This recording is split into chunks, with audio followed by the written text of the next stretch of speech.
It started such a small enterprise with half a dozen employees and just 2 planes.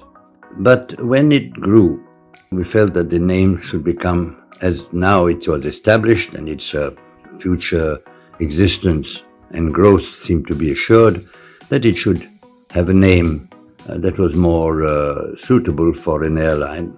So we had to find a new name. Now I had made up my own mind, that I wanted Air India, which I thought was suitable, with a hyphen in between. But I didn't want to sound as if somebody was giving the air to India. Now, when we decided that we wanted to go abroad and we prepared for it, and we went to the government said, no, we are going to do it ourselves. We are preparing a scheme for running an airline, a foreign airline. So that was a blow, and in order to get my way, what I thought would be a better way to do it, and also much cheaper, I pointed out that Air India Limited was well established, had a fund of experience by now. This was in 1947. We had the engineers, we had the workshops, we had the experience, we had the pilots. And I said, look, if you do it yourself, by the time you buy aeroplane, you order aeroplanes, by the time you put up the workshops, you put up the hangars, you train the pilots, the engineers, the staff, it'll take you 3 years. If we do it, we are ready.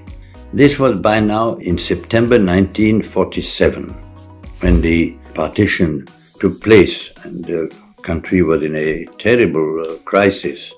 And I said, why don't we create a joint enterprise? This was the first joint enterprise between Government of India and the private sector, created by us. I said, look, if you let us do it for you, we'll create a new company, you take 49% of that, we'll take a small percentage and the public will take the rest, and we'll give you the option anytime you want to acquire 2% from Tata Sons so that you can become majority if you want to. And if you do that, we'll create this new company, we'll call it Air India International, and Air India Limited will act as its managers and suppliers, etc.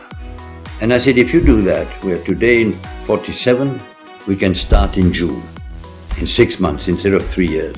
To my amazement, it took them about 10 days. I sent them a memorandum, 10 days to accept. So then that became Air India International. And so we launched that in 1948, and from the start it went perfect.